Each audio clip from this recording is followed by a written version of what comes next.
I don't know how to put this, but I'm kind of a big deal.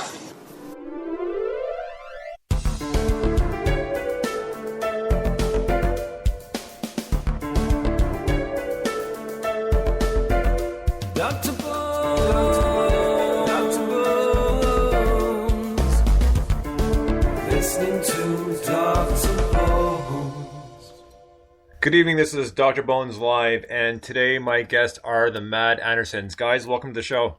Thanks. It's nice to be here. Oh, I'm glad we finally got you on. I mean, you've been sending me some good tunes for for NMS. I've really appreciated it, and been getting a lot of good reviews over them, too.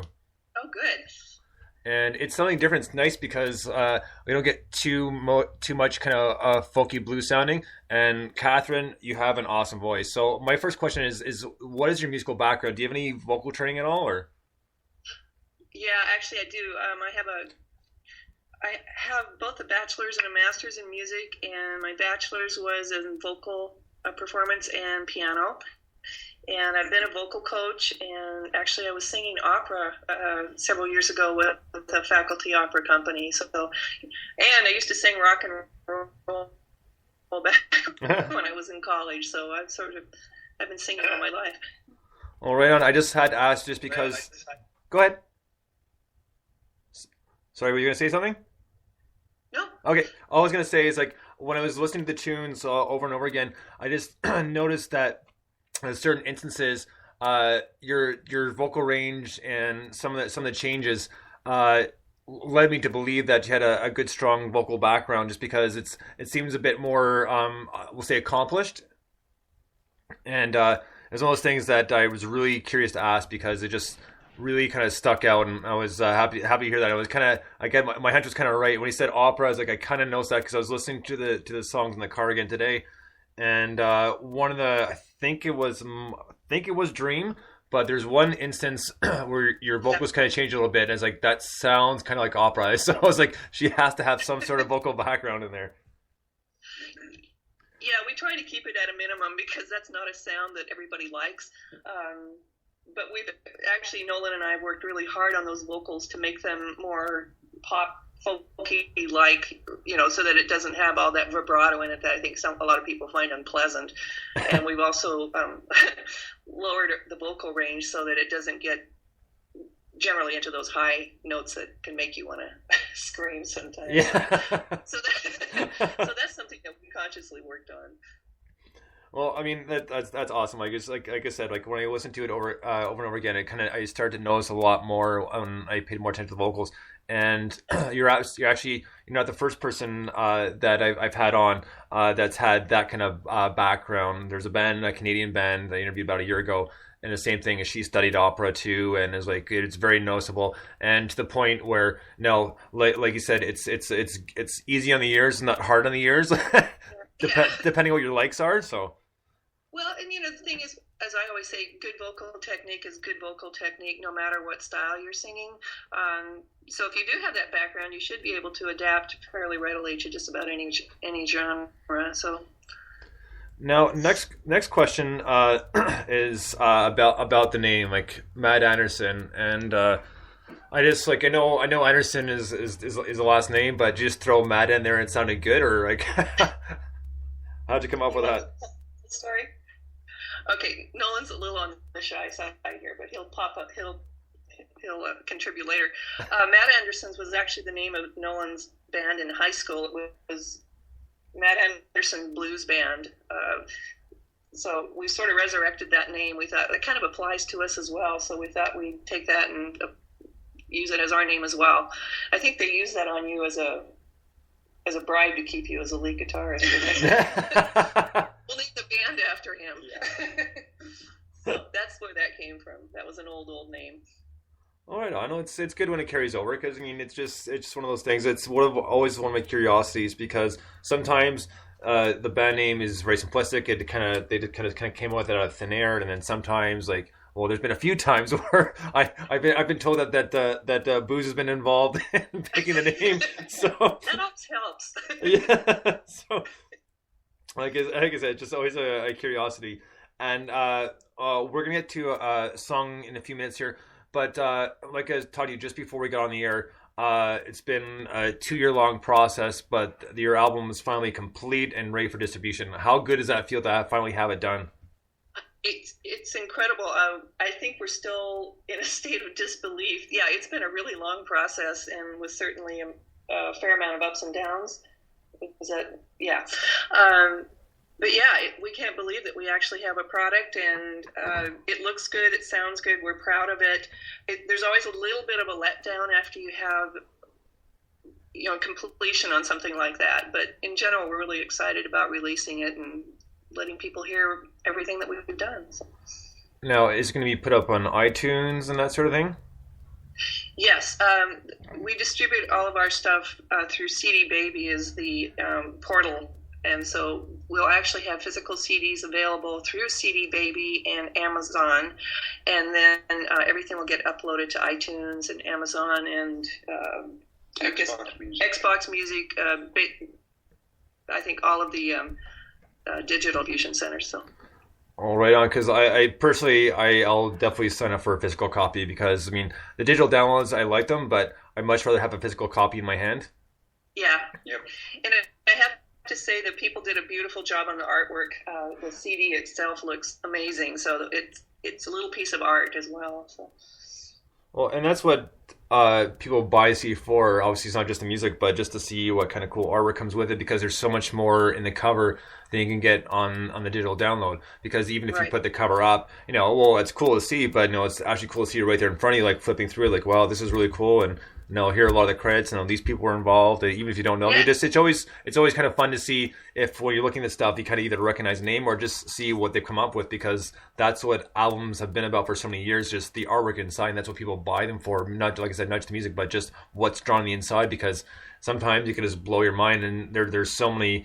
There's way too many to mention, but there's so many good classic album covers that people remember. It kind of sticks out in your head just because it was so well done, and there's so much that went into it. And it's always nice to see, because some people realize that, I guess don't realize that it's not, music is obviously very artistic, but still as the artwork comes along with it. So a lot of times the band, some of the band members are just as artistic musically as they are creatively for drawings and paintings. So it's always cool to see what they might come up with and how it came about.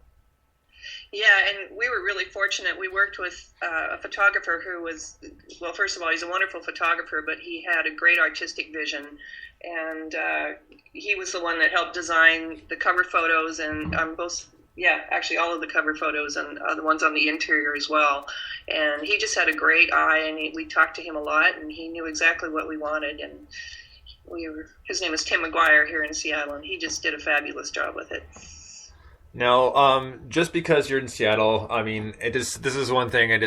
And also just because I was actually reading the newest biography on him, and it's just the whole Seattle sound. Just because obviously, what initially kind of put Seattle on the map was the initial grunge scenes and the sub pop label, and it's just nice to see that more stuff's coming out, because Seattle is.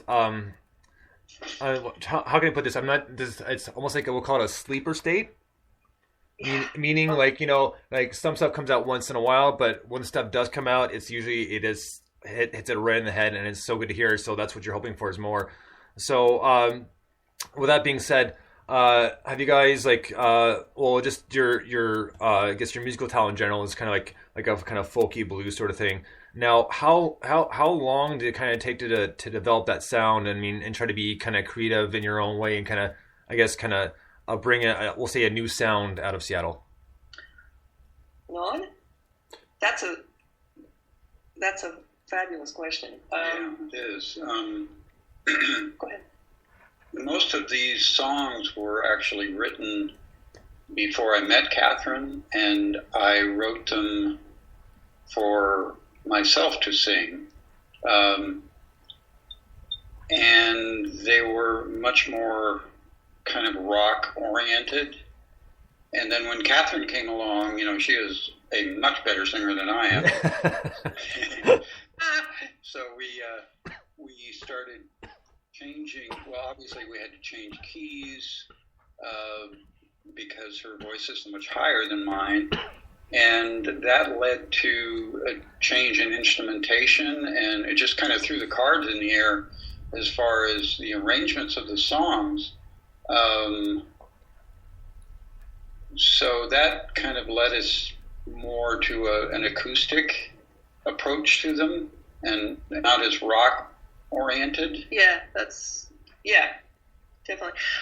Originally, Nolan was going to play, probably your Les Paul on most of them. It was going to be all electric guitar, and so almost everything on that album is acoustic guitar with a couple of electric solos. I hope we're answering your question. Oh, absolutely. Yeah, and the whole thing kind of evolved.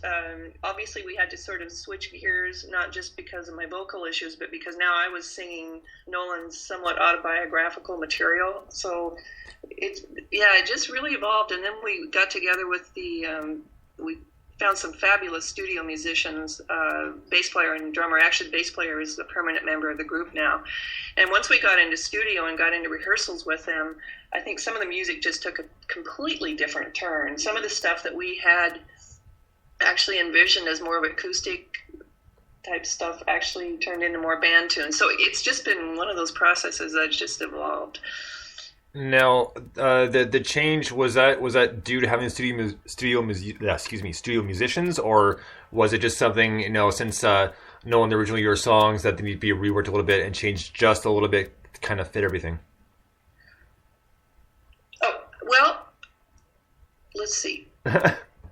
No, that's a great question. On some of them, the drummer in particular, we sent him all of the demos so that we did this all ahead of time. We gave copies of all the demos to the drummer and the bass player so that they could kind of look at the parts and learn them.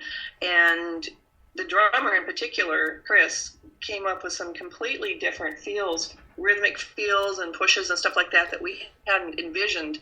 And so when we went into rehearsal, it was like, wow, this is so cool. So we completely rearranged some of the songs basically to fit what he'd come up with for his part. Going and we recorded the bass and the drums separately and first, and then we built everything on top of it. So some of what we did was sort of based on what they had done in the studio. It was an amazing process. Well, it's always interesting. I'm just curious because, like I've said a few times before on the regular shows and interviews, that music it's constantly evolving, and the bands are too. So it's not necessarily just to keep it fresh, but it helps everybody, I guess, progress musically and artistically. Exactly. And you get that many people in a room and they're all gifted musicians and artists on their own right. They've all got great ideas. So we had the happy dilemma of having almost too many good ideas. So now that you got a permanent bassist and no drummer yet, pretty much, well, just from the first part, we're talking about dynamic of your band. You said that obviously knowing there's some of your old songs. Now that you're kind of more, I guess we'll say, formed and progressed, are you now like all contributing to the songwriting, or how's that working at this point? It's still primarily I do the writing primarily.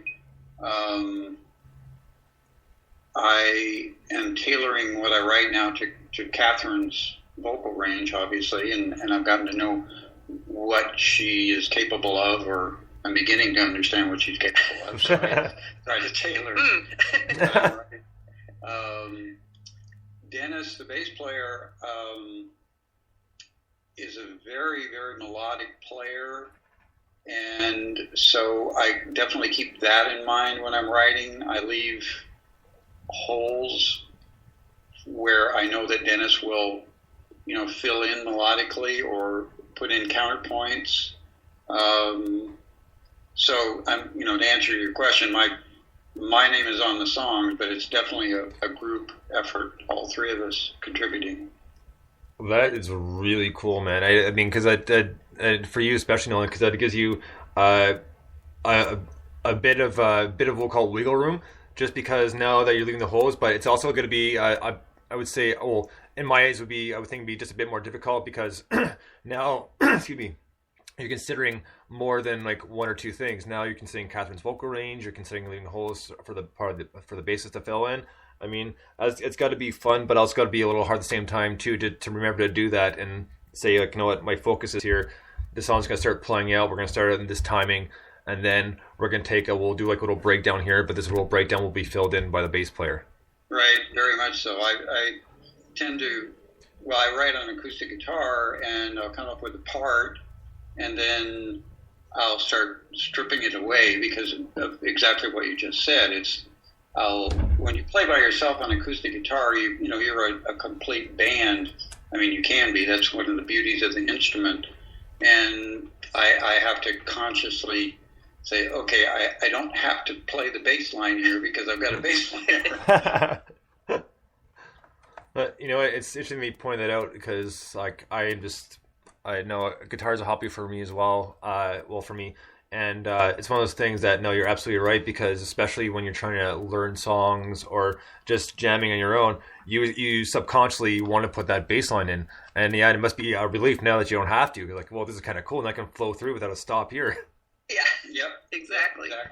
All right on.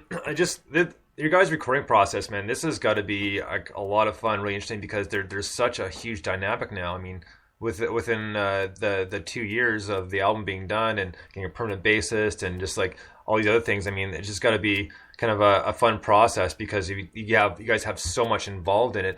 And now I can see why it took a long time, just because there's so much depth to the band, which makes the music that much better. Yeah, and I think it took us a while to, as I say, find our voice a little bit, and we've sort of had. Can I talk about person? Okay, so we have had other personnel sort of involved briefly because we were trying to figure out how we were going to present this music. At one point, we had a backup vocalist working with us, and we made the decision actually to have me do the backup vocals because I can blend pretty well with my own voice. So we stripped that down. We were going to be two female vocalists and Nolan and a bass player and whatever. So, and we were originally working with some other people before we met these session musicians. So, it's evolved on so many levels, I can't even tell you. Right, I got one more question before we get to the song. And okay. Nolan, this one's for you again. When you guys, when you met Catherine and you started going over the songs, kind of changing a little bit, how interesting was it to hear your songs sung by another person other than yourself? Good question.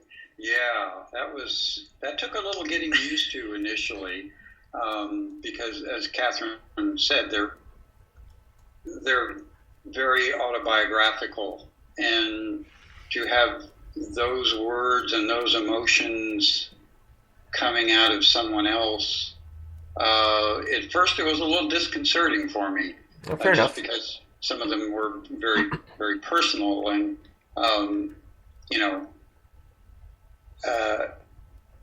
but being as close to Catherine as I am, then it became more of was more of an extension of me, I guess, if that makes any sense. It does. Absolutely. Yeah. Because that's the way it works. I mean, you can't you can't have a band like a decent band without a strong attachment to the members within it, no matter what their our role is. I mean, because otherwise, the band might be all right, and this is just my personal opinion, by the way, but it might be all right, but, I'd much rather a band who's fully together and in on everything rather than someone who kind of says, let's just throw a band together, do a few songs, and make some money and be done with it. It's right. Boring stuff, so it's much more,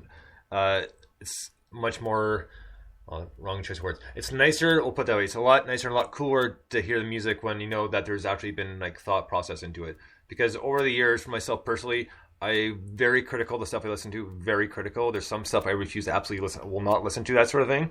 And or no, excuse me, other things like I may respect the artist himself, but I may not like the music. Right, understood.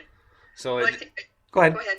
No, go ahead. It's all you, Catherine. I was going to say, I think when you hear all of these songs, they're very personal in nature, and I really took that very seriously. On some of them, I sort of took an approach of playing a character singing the songs because that helped me to kind of come up with the difference in the voices that you were alluding to earlier. Different moods, just a different character. I sort of approached it almost from an acting standpoint in some cases, just to get the feeling across. Maybe somewhat of an alter ego. Yeah. Yeah, maybe. Okay, well, no, it's like I said, it just nice to hear the depth of music, and I mean, I could really appreciate this, and like, it's the other thing too is like one more thing we'll get to a song here, is it's just nice that you've helped out other bands and kind of give them some guiding knowledge, and actually did a collaboration with them with IceCat, the song Polaris, which is awesome. And when I saw that post initially, he's like, wait a minute, what? It's like, why didn't anybody else tell me about this? You know. we kind of hid that one for a while. So as soon as I saw it, I was so excited. It's like, I'm dying to hear this song now. So I was really happy to see that. But like I was saying, it's just nice because now, like, because of like the multimedia, it's unbelievable the communications, and now bands can make and what they can do, literally being thousands of miles away from each other. But just the fact that other bands are willing to help out or even take advice, because there's some bands who will go with their complete closed mind and say this is the way we're going, and then this is how it is. It's not going to change. But then there's other people who actually want to learn, progress, and evolve, and that only happens by obviously asking questions and getting opinions and advice for people who've been in the game for a while or have like a stronger musical background, that sort of thing. So it's awesome. Yeah. That was a thoroughly enjoyable project, just from start to finish. We had a great time. And what you were saying about, people not being as flexible, I think you have to be flexible because you have to remember that you're serving the music and not your ego. Yeah. So very well put. So, so we loved working with Del, and I think it went very, very smoothly. So yeah, Del is a dream to work with. He's an excellent musician and songwriter, and he's got a very clear vision of what he wants to hear, but yet he was familiar enough with our abilities and our strengths that he gave us, a little bit of free rein here and there. And yeah, it was a great collaboration. We're hoping to do more with him.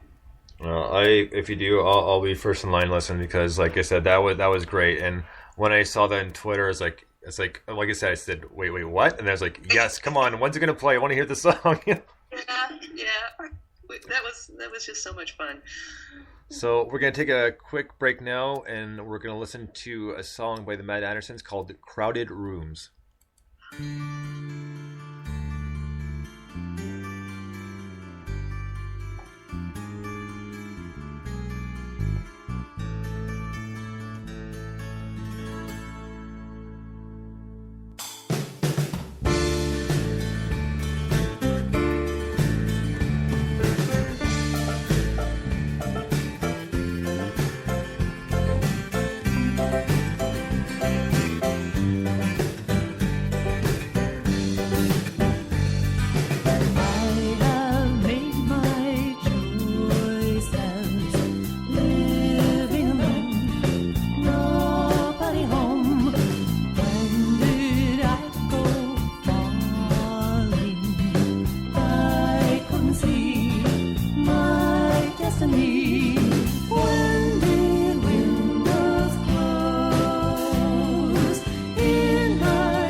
Mad Anderson's with Crowded Room.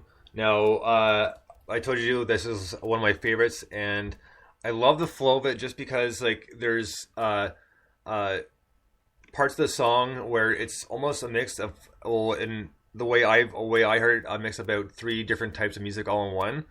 A mix of like when you're saying like sitting there drinking coffee, like that play out right there. It's like pretty much a mix of, to me, like a way I heard it, like a mix of ska, because it's kind of got that upbeat reggae sound to it, a little bit of reggae, but also a little bit of twinge of country in there at the same time. Yeah, we always seem to get a little twinge of country in there. Not too much though. But yeah, I kind of call this our kitchen sink song, meaning there's everything in there but the kitchen sink. There again, we had so many people with different ideas on it, and I think it just sort of evolved into something really cool. Yeah, I think Chris, the drummer, really heard the ska kind of influence of that part in particular and accentuated that and really brought it out very nicely. I thought. You know, and that's like I said, that's what made the song so interesting, and just all the fact they kind of tied all these different music genres into one, and it's not always the easiest thing to do, but when it's done well, you know, it sounds amazing. So, and that's pretty much what I picked up on. Like I just said, I just want to see if I was on the right track, because those are the little bits and pieces that I was able to pick out. Yeah, and we keep coming back to Chris, but he did some amazing things on this album that you'll hear it when you hear the whole thing. Just some of the stuff he did, it just makes me smile every time I hear it, because it's just so cool. And this particular song, after we started to build it and layer it, that's when we came up with the idea for adding cowbell and what else did we have? Tambourine. Yeah, so a lot of the effects got added sort of late in the process, and the whistle. The whistle is actually that's a friend of ours in Italy. We put out a call to our friends to see who could have the best whistle, and he won. So he sent us a WAV file from Italy. Right on. I was gonna mention one thing, but I'm pretty sure you've heard it before. But the song needs more cowbell. You can blame me. Yeah. That was just one thing. As soon as you said it, I heard the song. That's the first thing I thought of. Yeah. Yeah, I know. But you know, it's fun though. It makes the song that much more interesting. You know, because like throwing all these different instruments in. You know, it's always cool. And that's one thing that I kind of like to do when I go different places, like abroad, is see if I can find different instruments I can bring back and try to learn. Mm-hmm. So, I mean, it doesn't mean I can play them all well, but you know, I put the effort into it. So that's how I feel about cowbell. I'm not very proficient at it, but I do it anyway. See, the one instrument I would love to get my hands on, but I know they're expensive, but they're also one of those things that they're really cool, but kind of hard to learn, is the kettle drum. Oh. Wow, yeah, they sound really cool though. Yeah. Well, that's the thing, right? So. Yeah. They sound really cool, but yeah, I think there's quite an art to that. You probably know more than I do. Yeah, I don't know too much about it. I've seen them played a few times. That's pretty much the extent of it. So yeah. I haven't exactly done any research on it, but it was one of those things just kind of stuck out as interesting. Whether it's ever going to happen is a different story, but you know, it's on the list of possibilities. So. Sure. Absolutely. Never say never. So this new album, when's the official release date going to be? Officially May 1. Right which is coming right up. Yeah, it's about 6 days away now, eh? 7? Yeah. About a week away. We're actually kind of scurrying to get everything lined up, but I think we'll make the deadline. The place that was it correct term pressed the CDs for us. We're ahead of schedule, and they did a great job. So we got things a little earlier than we thought we would. So that was nice. Well, that's always a bonus if they're ahead of schedule. I mean, it doesn't happen too often, right? So take it when you can get it. Well, that's great, because it's definitely going to be plugging when it comes out. And once I have listened to it, I'd love to have you guys back on so we can talk a bit more about it and go more in depth with it. We would love to. Yes, absolutely. So I do have a few more questions. Not quite done yet. You're not going to hook that easy. Okay. Figured. So one thing, since we talked a little bit about it earlier, is social media. Now, how has it worked for you? I mean, like, what's been like the biggest benefit? Oh, that's a great question. Also, social media has been great for us. Actually, I was a little resistant to it because I'd never really worked with it before, and it became really apparent that we were going to have to do something to get the word out about ourselves. So I opened up a Twitter account about a year ago, and just kept plugging away at it. And here again, Dell's getting all kinds of we're getting all kinds of plugs for Dell here. I actually Dell and I kind of stumbled across each other on Twitter. I think I might have followed him or he followed me, and we started listening to each other's music and started striking up conversations. And so he's given me a lot of pointers on how to kind of connect with people better on Twitter, and that's really worked well for us. Our Facebook page is not as good as Twitter, but it's coming along. But go ahead. Yeah, initially we spent probably the first year before Catherine got into Twitter exclusively on Facebook, and that was getting us absolutely nowhere. So we were getting pretty frustrated. We didn't understand how to get ourselves out there because we hadn't stumbled into a network of musicians yet. Yeah. And then once you got onto Twitter, then all kinds of doors began opening up for us. Right. And I have to say, probably the biggest benefit is that we have connected with other musicians of like mind. In other words, musicians promoting musicians and helping each other, as well as radio stations that have just been so gracious and really, really helpful in playing the music for all of these bands. It's just, the community is just amazing, and I haven't seen any downside to it at all. It's just been a great community, so I think it's working pretty well for us. Well, you know what? I couldn't agree more, because Twitter's been very, very good to me. And one of the biggest things is, like I said, just meeting a bunch of different bands and talking to them. And just the fact that, they help promo the show too. And that means so much to me. Like, I mean, you guys know how much I appreciate that. And having like actual bands say, listen to the show, that means the world to me. I can imagine, like we all help each other on both sides of what's what I want to say? On both sides, the musicians and the presenters and all of that. We all have to work together. So this has been really great. It's definitely been a trip, and I actually got a chance to meet a few of the bands I interviewed. They played Toronto, which is about an hour and a half away.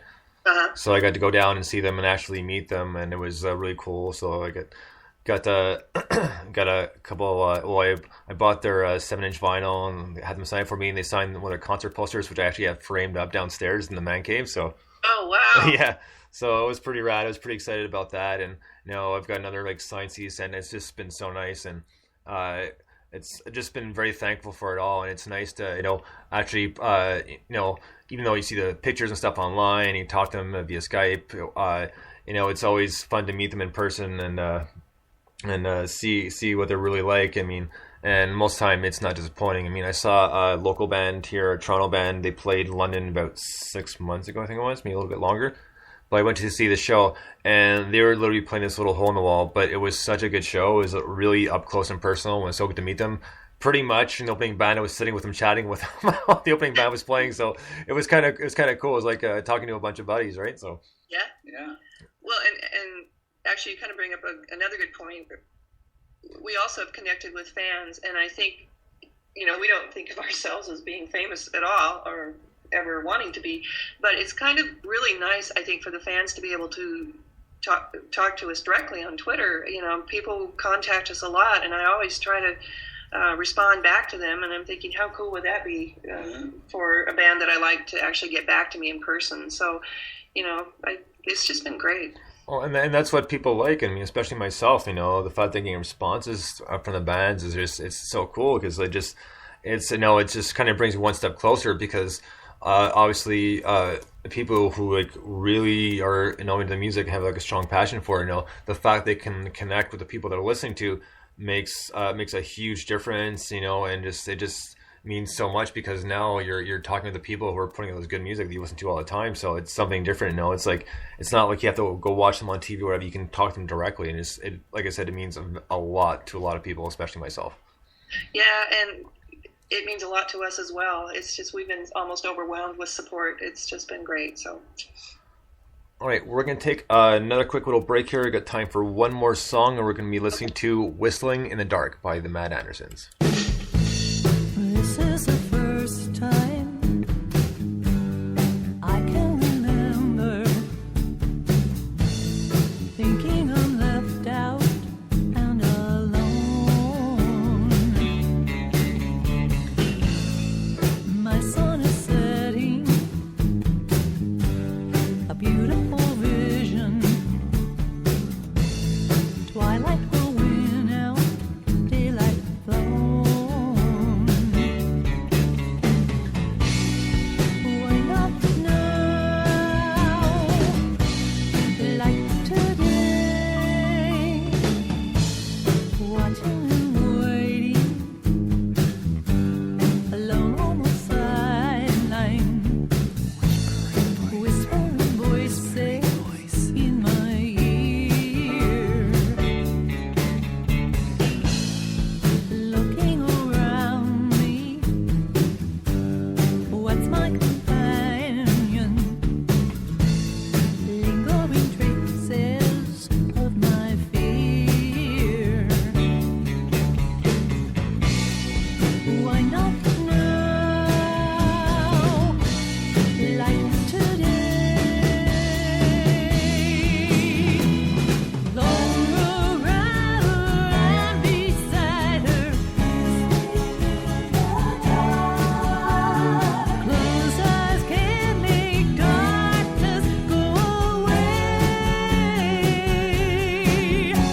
Long road rider, what's inside her? Can't take my day, mine away.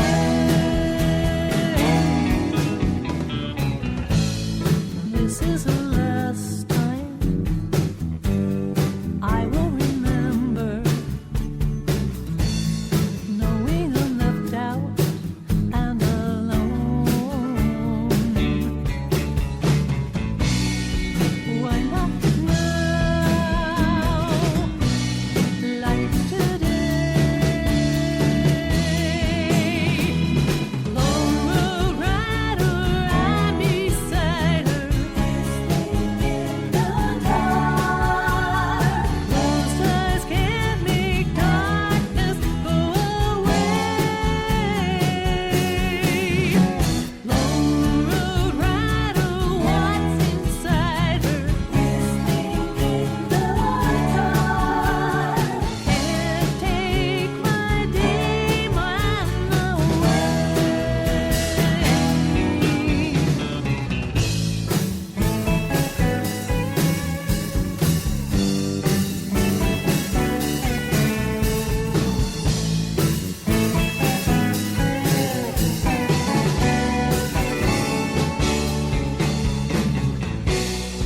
Why not now, like today?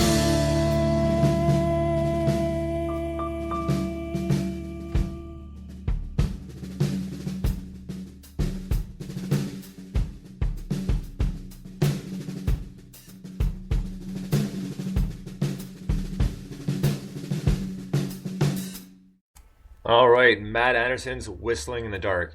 Now, I got a couple of questions about this song. Now, Catherine, you mentioned earlier that you tried some backup vocalists. Now, did you do your own back vocals in this song, or was it actually some studio musicians? I did all the backing vocals on the album. So yeah, that was me on the song. Nolan actually sang on Crowded Rooms. If you listen to that big chorale section, you can hear a lone male voice there, and that's Nolan. I'll have to listen to that It again. doesn't sound like me. I'll have to listen to that again. And the other thing is just because the finishing kind of drum roll on the way out, that was actually really well done. I mean, I really liked that finish. That was Yeah, that's what I was talking about. The drummer just being so amazing. Yeah, he did that on several of our songs. He just sort of did an outro, just sort of played it out, and we were in the booth going, just let him go. And so we recorded all of it because it was just so cool. I think he was probably just sort of... Yeah, he just kept playing, and he's a very organized player, but he also waits for a spur of the moment inspiration, and that just struck him, and he went with it, and we kept the tape rolling, and it was genius. It was fabulous, so we kept it. Yeah, we were all in the booth going, wow, listen to that. Well, right on. I mean, like I said, the songs that you have sent me, I've enjoyed each one of them, and they've all been different in their own way, and it's just so nice to hear more in-depth views on the song and how it was done, just because it's just one of those things that I like to know more about the songs in general. I mean, I'll break them down myself, but I mean, that's just my only opinion, my personal view. Doesn't mean I'm right, and sometimes I'm curious to see if I was on the right track or if I was completely off base, which has happened a few times, and it's kind of cool because when it throws you through a loop like that, it's like, you know what? I never thought about that. That's actually really cool. That's a lot better than what I came up with. Oh. Yeah, no, he was great to work with. So, guys, that's gonna wrap it up. But thank you so much for taking the time to do this. This was a lot of fun. It was a lot of fun. Yes, thank you so much. You were a great interviewer. Absolutely. Well, thank you so much. And yeah, it was a great time. So, May 1, hoping for the official release date. Once that's out, I'll have a listen to it, and then we'll have you back on talk about the album. That sounds perfect. Thank you so much. No problem. You guys have a good night. And just so you know, the link is already posted on Twitter, and I can repost it to you guys if you want. But it's up there. It's not going anywhere, so anybody can listen to it. Just got to click on the link. Perfect. Thank you so much. This was great fun. Awesome. Thanks, guys. I'll talk to you soon. Okay. Have a good night. Yeah, you too. Bye. Bye. All right. That was Mad Andersons from Seattle. That was an awesome time. Very interesting people, and especially knowing once we got them talking a little bit. So it was a great time, and we'll be doing this again very soon when the new album comes out, May 1st. So be sure to keep your eyes and ears open for that. And then when it comes out, we'll have them back on for another discussion, because I'm sure it's going to be a good album from what we've heard already. It can't be anything but awesome. So until next time, guys, thank you so much for listening. We'll talk to you most likely noon on Saturday for Blogger's Corner with Britt, and she's at Eclectic Pop. And then there'll be a new episode of NMS, hopefully 2-3 in a row, possibly. We'll see. So until then, guys, thank you so much for listening. I hope you really enjoyed that interview as much as I did. Until then, bones out.